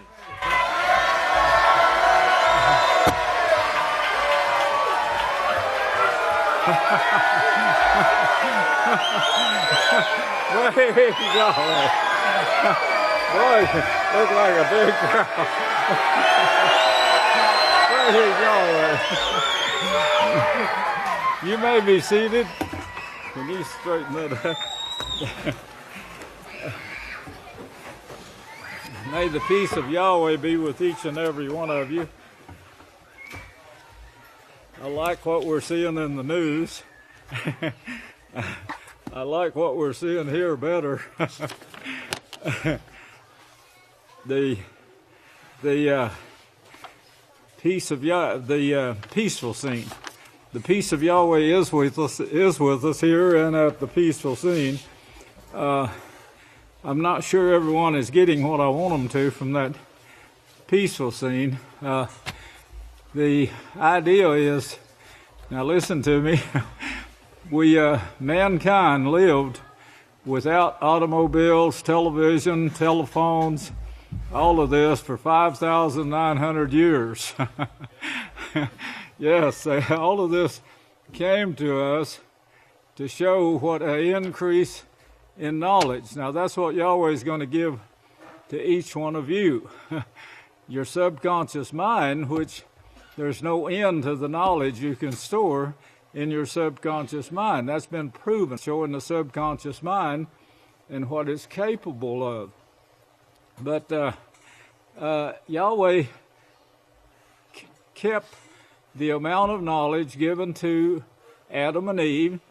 He kept that in man's history, up until he had lived 5,000, over almost 6,000 years. This only came to us in this last 100 years, and it came to us to prove to heaven and earth what his way, what the world's way would bring if knowledge was increased to it. Now, Yahweh's original sons had knowledge. It was, you know, all the Malachim, the demons, and so forth in heaven. Yahweh shows is far above us in knowledge right now, in their accumulation of, and being able to use knowledge. In the first phases of the world, of the earth, Satan and her gods, her sons, who turned gods, Satan and her sons had the knowledge to create and maintain flesh. They were the adversaries of Yahweh because he wanted to bring righteousness. He created the earth to do so, to bring forth a people like himself that would rule as he rules in total righteousness. His sons and his wife did not agree with this. Therefore, I think the reason they created the dinosaurs was because they knew that Yahweh was going to create a fleshly being. And they created these dinosaurs thinking, boy, that ended his plan. Put mankind on earth with a bunch of dinosaurs. And they had spears and rocks is all they had to fight with. Well, if you could imagine that, and then these were the adversaries to his plan, as is shown in F.OUB. They were the Malachim that left their first estate. Now, first off, Yahweh shows that if you leave your first estate, you won't be offered a second one. You know, that's it. You leave your first estate, then you're going to be minus, because Yahweh knows he won't be able to trust you. So you're going to be minus any further growth that you would get if you stayed in the house of Yahweh, and the best is yet to come, and it's very short to come now. But the reason we put that display up, I wanted you to see that, and I wanted you to live a little of what I lived in my early days as a child. I remember when I was assigned at a very young age to take my sister Margaret, and her and I go to town and get some supplies. And I hooked the mules up, 2 mules to the wagon. We left the house. The gate was very close in front of us. I pulled up to the gate, stopped the mules. I had one mule that was a little bit jittery, and I was always in my mind that this mule, if he takes off, I'm in trouble. And because he would lead the other one with him. But I stopped the mules in front of the gate. I got off of the wagon. I opened the gate. I pulled it back out of the way. I got back on the wagon, drove the wagon through the gate, got off of the wagon, and shut the gate. Now that's how difficult things are now. Right now, I can mash a button before I get to the gate, and the gate will automatically open for me. Now that's the difference in this 100 years. I also have a telephone that I can stay in touch and get a lot of work done with the phone. Also cause a lot of trouble with that phone, but I get some work done, and have an automobile where I can rush from one place to another to get work done. All of this came in the last 100 years. Well, I used everything that Yahweh gave me to the use of His work. I put it in the use of His work. The cassette players. I said, this is an invention for the House of Yahweh to reach the people. And then the television, the Facebook. I said, let's get it all. Let's get on all of it. Don't miss anything. And that's been our push. The push of the House of Yahweh is to get this knowledge out to the people. The knowledge, the difference in Satan's world, 4,199 religions, that's got taken the same knowledge that was given to us by prophecy, prophesied thousands of years before it came, and they took that knowledge that Daniel said we would have, Yahweh's prophet Daniel said we would have, and you saw them floating in the seas there, in the China Sea, the Black China Sea.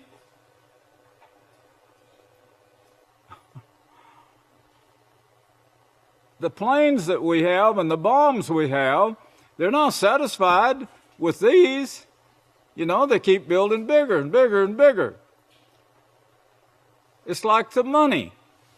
Also, did you see the money these people are making and they went on strike?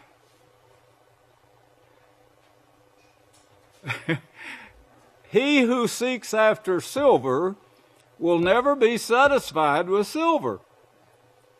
We have found satisfaction here in the house of Yahweh.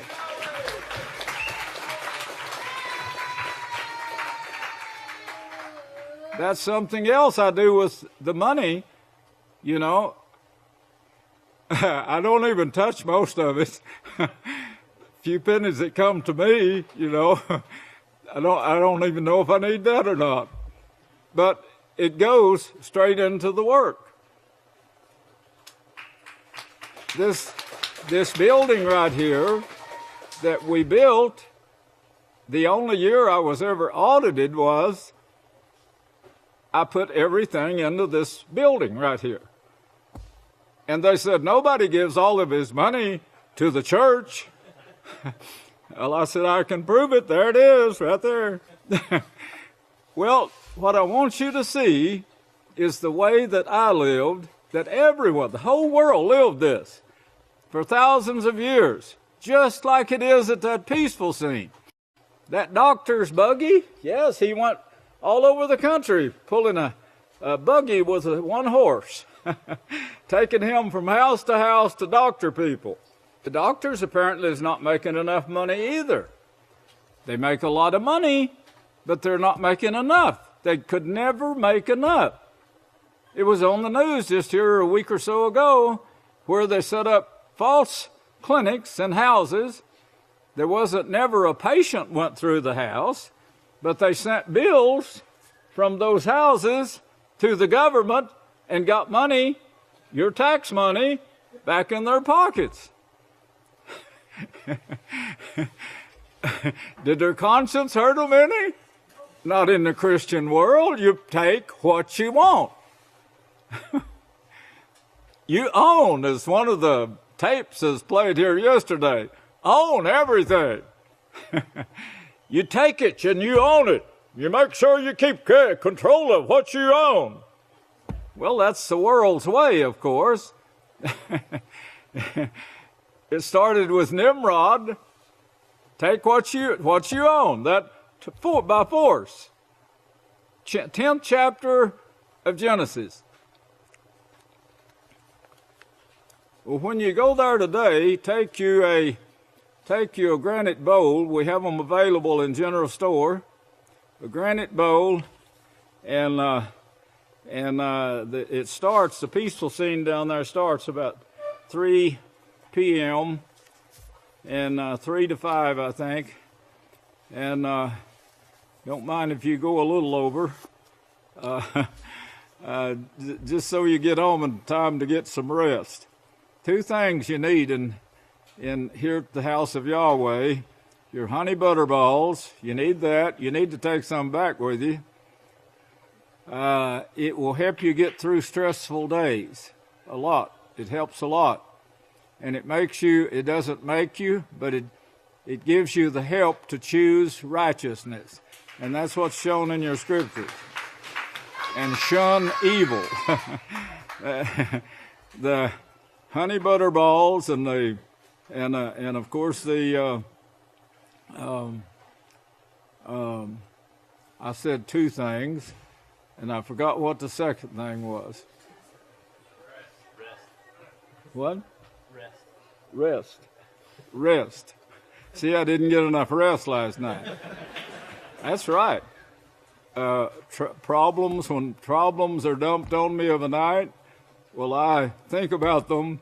I tend to think about trying to solve these problems overnight. Not mine, but problems that other people are having. Well, Satan says she owns the world. And she does. And that's the first lesson that's taught to us. And as she told Yeshua, she said, all of this is given to me. I own it. And I can give it to whomsoever I will. And of course, that didn't tempt Yeshua. He was never tempted with sin. He was tempted, but he never was tempted. They put it out to tempt him, but he was never tempted into partaking of it. I've been tempted with money too. I told you I turned the last person over that was wanting to give us a trunk load of money to Shaul, the great Kohan Shaul.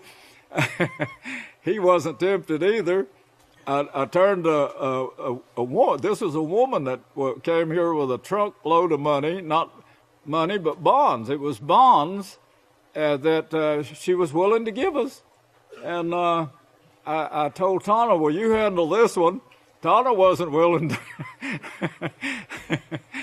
She wanted us to offer sacrifices. The other one wanted us to build a temple to offer sacrifices. Where is all this coming from? To me, it'd be denying the Savior, right? Well, I don't deny the Savior. The Savior is Yeshua Messiah. He died he was the sacrifice.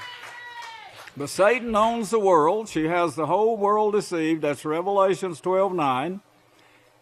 Romans 6:16 says plainly, you belong to whom you obey, whether of righteousness which leads to life or sin which leads to death.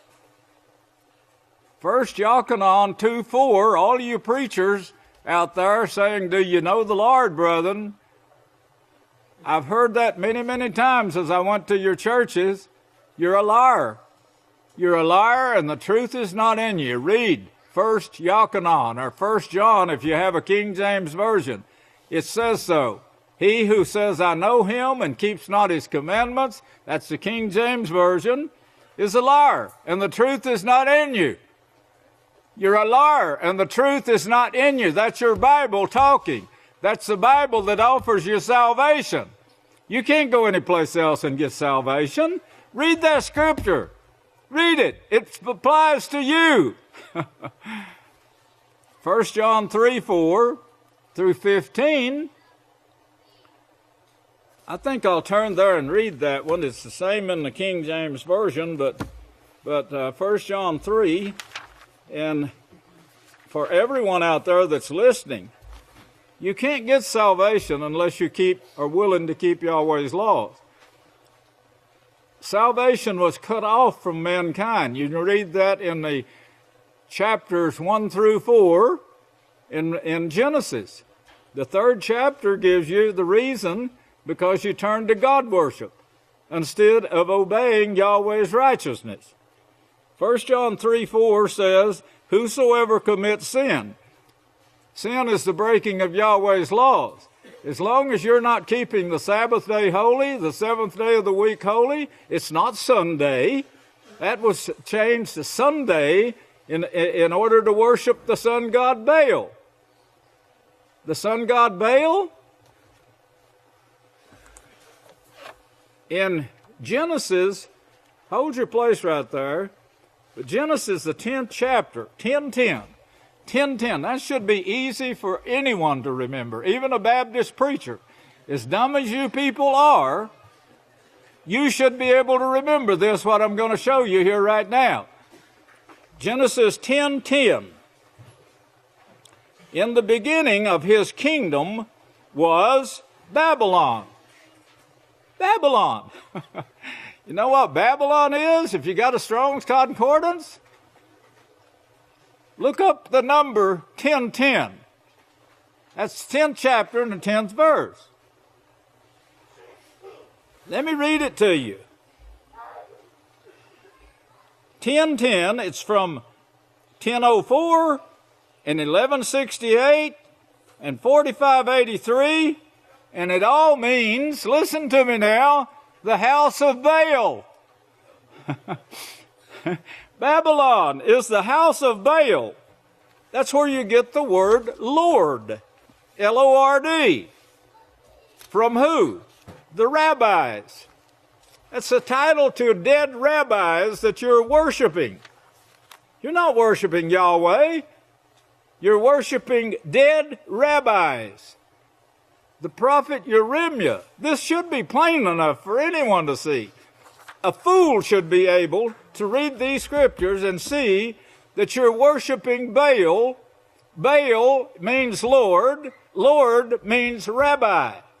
They gave that title. It was invented for their beloved rabbis. And when they died, like the popes, they deified them. The great serpent deified them. Vatican. Vatican means divining serpent. That by her divining, she deified these gods that you worship. Shown in Genesis 3:5 and 3:5, evil like the gods. Evil like the gods. Did I go too fast? Get the tape. Listen to it over and over. It is really simple. Yirmiah says, how long will you continue in this lie? Yirmiah. That's Jeremiah in your King James Version out there. Now, I know I'm speaking to Germany and Italy and all of you nations right now. This is going live throughout the earth right now, as prophecy said it would from the House of Yahweh. How long will this be in the heart of the prophets who prophesy these lies, who devise and scheme to cause my people to forget my name for Baal, Lord. For Baal, Lord. Well, back to First John or First Yochanan. If you have a King James version, it's 1 John 3. 1 John 3,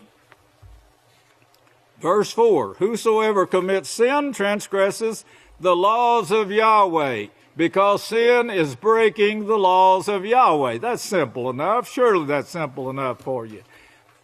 Write down, all of you people out there, write down Revelations to go with the scripture right here. Write down Revelations 22:14. Blessed are those that keep his laws. That's what it says. They have right to life. The house of Yahweh is the only place on the face of the earth that is teaching this knowledge. Yes. And to all the world at this time, just like prophecy said it would. Sin is the transgression of the law. 1 John 3:4, or 1 Yochanan if you have a book of Yahweh. If you don't believe the book of Yahweh and you have a Strong's Concordance, look up the word John. Or get you a Bible dictionary and look up the word John. And it will show you his name is Yochanan. It has a meaning. You need to know the meaning. Little children, look at verse 7. Little children, let no man deceive you. Don't let the Vatican deceive you. Don't let the dead rabbis whose words that they wrote back then in the Babylonian Talmud and wherever else they wrote them. Don't let any of this deceive you. He who practices righteousness is righteous. He who practices it. You got to keep the Sabbath day in order to practice it. The seventh day of the week. Isaiah 58 says, if you will turn your foot from my Sabbath day, then I will do this for you. You will have life. Exodus 20 shows you the 10 Commandments. Exodus 20:20 shows you that Yahweh is going to test you to see if you're faithful to keep a feast for 8 days here in front of him. If you don't pass this test, you just simply pass up the plate that offers life, the tree that offers life.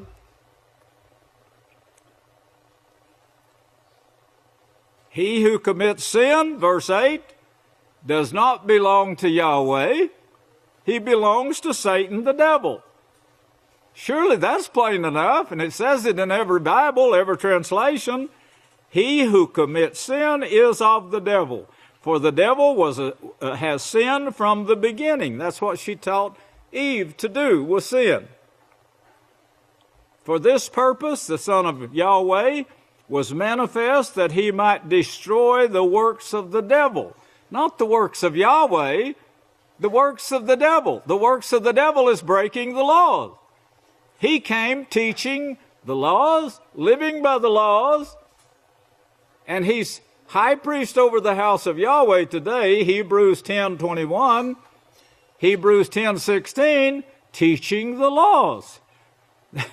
That's what he's doing right now as high priest over the house of Yahweh.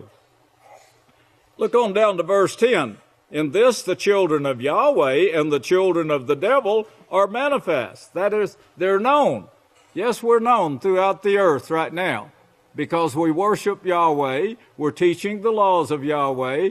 We're teaching the ways of salvation, just like the prophecy written about us, the same prophecies that said that you would be developing nuclear bombs to destroy yourselves. Those same prophecies prophesy of a work of Yahweh that says the peaceful solution is going to be taught throughout the whole earth. And it's going to grow like a big oak tree. And it's going to take over all the trees. Devil was manifest. And verse 10, in this the children of Yahweh and the children of the devil are manifest. They're known. Whosoever does not practice righteousness is not of Yahweh, and does not love his neighbor. No, that's the reason you see all the wars and fighting taking place at this time. For this is the message that was taught in the beginning by Abel, the righteous priest. The righteous priest taught this in the beginning, from the beginning, that we should love one another, not as Cain, who was of that wicked one, murdering, whose murders have led now to billions of even babies. Yes, they're killing billions of babies along with their wars that is killing thousands, along with sickness and disease that is killing millions. This is all going on in this last 100 years of knowledge increase. This is what you have done with the knowledge increase, and you proved to heaven and earth, if you had great knowledge, what you would do with it. Well, the house of Yahweh is here established in these last days to teach you a peaceful solution that Yahweh taught in the beginning, and it's the only thing that's ever proven to bring peace, the righteous laws of Yahweh. And you stand up there, you and the Pope, the Vatican, the divining serpent, and say all of that was done away with. Yeah, you did a fine job in doing away with it. And you have brought all kinds of sickness, disease, wars, hatred, confusion. Murder his brother. Cain murdered his brother because his works were evil, evil like the gods. Genesis 3:5, evil like the gods. And his brothers were righteous like Yahweh. You hated him and you killed him. And the crusades that started after that, a few years after that, a few hundred years after that, your ancestors, your children started crusades that brought about the Black Plague. Remember that? Well, all of that is in prophecy, and I hope to get to that in the last day before the Last Supper. Do not marvel, my brothers, that the world hates you. That's speaking to those who keep the laws. Look at verse 15. Whosoever hates his neighbor is a murderer and does not have eternal life. And if you take part in this world, you're a murderer, and you're not going to have part in this great kingdom that Yahweh is building at this time. In Yochanan 8, in verse 31, let's turn there because you need to get this in your mind before we go further to understand what this is leading up to. In chapter 8, if you look at verse 31, you'll see the word. This is Yochanan 8. Verse 31, you'll see the word Yadim. If you look at verse 22, you'll see it again. If you look at verse 13, you'll see these are Pharisees. Now, not only are they Pharisees, Sadducees, Essenes, and Herodians, but they're all being ruled by Yada. And that's what that word Yadim means. It means Yada, but I want you to see the religion they belong to there. And Yeshua says in verse 44, you are of your teacher, who is Satan the devil. That's Yadim.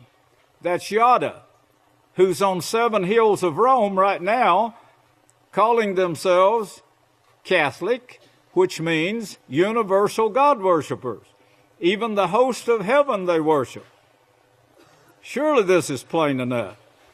Now, Yochanan 8:44, you are of your teacher, who is Satan. If you remember, 1 Yochanan 3:4 said the same thing, 3:4 through 15. You are of your teacher, who is Satan the devil, and whatsoever she who is your teacher desires, you will do. She was a murderer from the beginning, and remain not in the truth, because there is no truth in her. This proves she did not remain in the truth. At one time, it also shows you she was once in the truth, but she did not remain in the truth. You get that? So were the gods.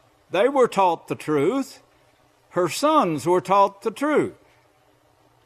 But F.OUB shows that the sons of Yahweh, who they were and so forth, Yahweh said they left their first estate. They rent the earth before mankind was created and put on the earth. That's shown in the first 2 verses of chapter 1 of Genesis. Get that in your mind.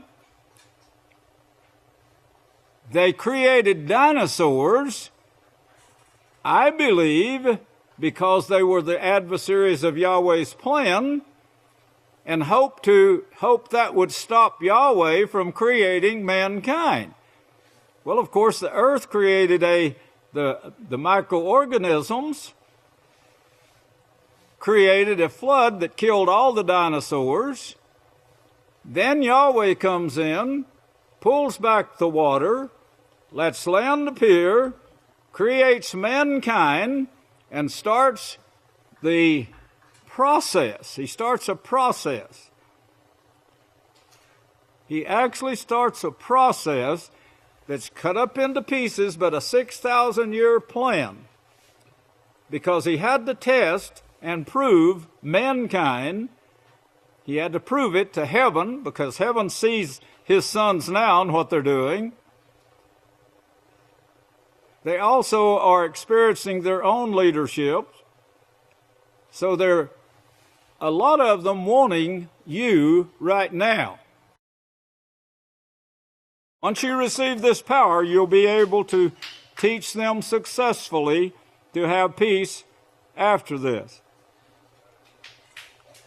There's no truth in her.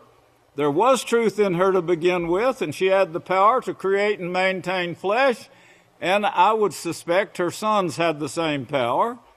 Therefore, when you speak your falsehood, you speak her words, she is a liar and the teacher of lies. If you don't keep Yahweh's laws, you are a liar and the teacher of lies. All of you preachers out there, you really need to take this seriously and start reading the Bible instead of just holding it up as a showpiece and telling goofy stories to your people, like Halloween, like Easter bunnies laying eggs. All of these are lies, like Santa Claus. Tell me they're not lies, you preachers out there. Write in and tell me they're not lies. Show me some truth in them. Study them. I'll give you a booklet. It's free. All you have to do is just call, write, or email. Yet because I tell you the truth, Yeshua said, speaking to the Yadim, the Pharisees, Sadducees, Essenes, and Herodians, who now sit on the 7 hills of Rome, shown in Revelation 17, yet because I tell you the truth, Yeshua is telling them the truth, because we are the house that he is high priest over right now. He is teaching this through his house. Also, Yahweh's prophesied house in the last days. I will establish my house. Yeshua is high priest over that house. Hebrews 10:21. Teaching the laws. Hebrews 10:16. Yet because I tell you the truth, or the laws of Yahweh, you do not believe me. Which of you convicts me of sin, he said. Well, they couldn't. He lived a sinless life. But their lives were full of sin, all of them, and they knew it. And they were slaves to sin, and Yeshua told them so.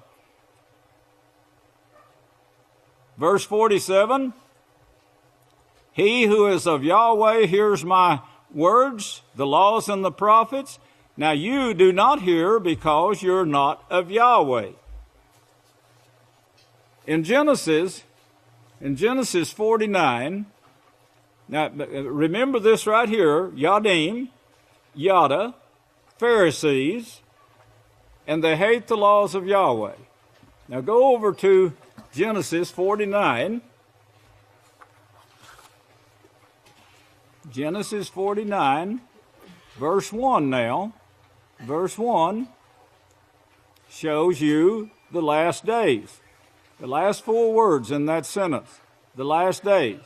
Now what is shown in this chapter reaches into and includes the last days. What is shown here, written in 1689 BY, before Yahshua. It reaches from there to the last days, the very last days, when you'd have bombs, the world would have bombs, led by the religions, 4,199 religions, all fighting and warring and getting ready for the great burning shown, 1 hour burning, shown in Revelations 18.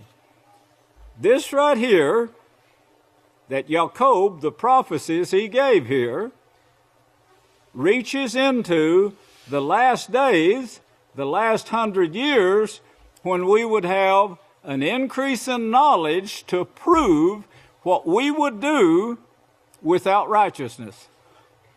Have knowledge without righteousness. And that's exactly what Yahweh is proving to the earth. He says they will destroy themselves with a nuclear 1 hour burning. And lo and behold, in my lifetime now, they have developed, in fact it started in 1934, the year I was born, and in my lifetime, the bomb started, and also in 1934, and the knowledge increase that was prophesied also started in 1934. Think, brethren, all you people out there listening to this can't be a coincidence. The scriptures are true. Not one of them will fail, Yahweh said. Well, if you look on down now, we're living in a world that's about to crumble. It's about to be burned. The nations are getting lined up. They're getting braver each year, each month, each day. And they're boasting their strength. And they're getting their foot in their mouth. They can't back down. If China backed down now, she'd be sunk. And she's saying, we're going to fight till the last person. Now that's how determined they are. And putting those ships in that sea that the United States is trying to claim now and possess, you saw that on the news. This is not going to bring peace. Okay, this scepter, now remember Yada, the Yadim that fought against Yahshua, that Yahweh took beyond Babylon onto Rome, the divining serpent, the Vatican, the Roman Catholic Church, the so-called Holy Roman Empire, that brought all the crusades and murdered all those people, and they have salvation for you? You've got to be an idiot to believe that. And all the churches followed suit. They're still following this woman. I can't get any plainer than what I'm getting. I'm not beating around the bush anymore. Well, verse 10 shows you how it ends and how Yahweh, his plan for bringing salvation. No, Billy Graham didn't have salvation. None of you preachers out there have salvation. You'd have to come to the house of Yahweh. Yahshua tells you in Matthew 6:33, Matthew, that's King James Version. You can't read the name there. They took it out and put two false gods in there. They even call them false gods themselves. They call them pagan gods. That's Christianity in their books. No, Jesus and Christ is not the Savior. Your concordance will show you that. Your Bible dictionaries will show you this. The book of Yahweh will show you plainly. We have booklets out showing you all the truth on it. There's no need for you being deceived. Don't let them deceive you anymore. Turn to your Bibles. Turn to the Scriptures. Verse 10, the scepter will not depart from Yada. The Scripture don't lie. Yada is the one that sits on 7 hills today, getting the nations ready for nuclear war, depopulation. As Malachi Martin says, they hope to come out on top. They hope to resurrect the Roman Empire, and they hope to rule the world again, like they did with the Roman Empire for a short time. They also took the book of Yahweh away from the people. They destroyed Jerusalem. They destroyed it. They took all the wealth, destroyed all the houses, plowed Mount Zion like a field, moved the temple to Rome. It's now called the Sistine Chapel. Painted all over with cartoons. And the Pope, that's where he sits, showing himself that he is the mighty one. Right now, he's doing that. And he's telling the world that he has salvation. What brought the Bible back, what brought the book of Yahweh in a version called the King James Version, was called a Black Plague. That Black Plague started in China. If you want to write down the number, I know I've got a lot of explaining to do now, but I'll let you write down this number now and explain it to you later. The Black Plague started in China, 1,335. What? I know some of you know where I got that number. It started there. You know what it started from? Murder. The Black Death started from murder. The Crusades. And they went until that Black Plague started. And it started wiping them out. It wiped out about 82% of the Catholic Church. And they were forced to let us have back, in a version, the book of Yahweh. It took all their power away. I hope to bring the most of this. I won't be able to bring it all, but I'll hope to bring the most of it the last day. By the last day, the last great day of the feast. We'll take up here where I left off, and on that day, Yahweh willing, and then we'll go from there. The steps. That number, if you look it up, that number I gave you, if you look it up, it means pieces of a puzzle, like. But this was pieces of an activity, a planned activity. Yahweh planned to let them take the book of Yahweh away from society and show them what it would bring. That it was proved to heaven, proved to heaven and earth what it brings when this book, this vital part of peace, right here, the vital book of peace, when this is taken away from the people, like it was in heaven by the gods.